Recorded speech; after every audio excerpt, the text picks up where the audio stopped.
Guys, welcome to my daily blog. এটা শ্রাবণ মাসের তৃতীয় সোমবার।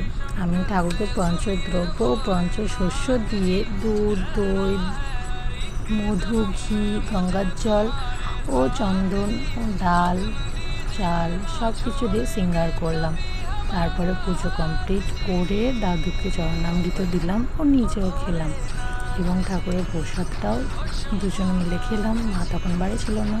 তার কিছুক্ষণ পরে মা বাড়ি এলো, এসে আমায় বলল ময়দা মাখতে, আজকে লুচি করবে।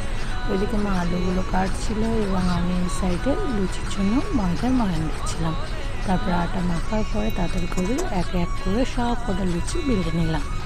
দেখতেই পাচ্ছ, যদি আমার লুচিটা খুব একটা ভালো গোল হয় না, তো কেমন হয়েছে একটু কমেন্ট বক্সে জানিও, ঠিক আছে? একটা একটা করে সব কটা লুচি বেলতে থাকছি। কিছু কিছু লুচি না ফেটেও যাচ্ছিলো, কী করলে লুচি ফাটবে না সেটা একটু কমেন্টে জানিয়ে তো পারলে। যাই হোক, যেরকম পারি সেরকমভাবে লুচিগুলো বেলতেই থাকছি। লুচি আর শেষ হচ্ছে না, একটা একটা করে বেলার পরে এক লাস্ট শেষ হলো। তারপর ওইদিকে মা লুচি ভাজা প্রায় হয়ে এসেছে, আর এক কটা মতন আছে, মা ভাজছে। আমিও সময়ের অপেক্ষা করছি, লুচিটা হবে, তরকারিটা হবে, কখন খাবো, খিদেতে খুব পেয়ে গেছে। সময় অপেক্ষা করতে করতে এক গ্লাস পারফেক্ট কমপ্লিট, লুচি ভাজা কমপ্লিট। মা খেতে দিয়ে দিল। আমি গরম গরম ফুলকো ফুলকো লুচি আর সাদা আলুর দম খেয়ে নিলাম। নিয়ে খিদেটা তো মিটল। তারপরে কিছুক্ষণ রেস্ট নিয়ে বিকালবেলা মা আলতা পরিয়ে দিল, আমি একটু ভিডিও করে নিলাম।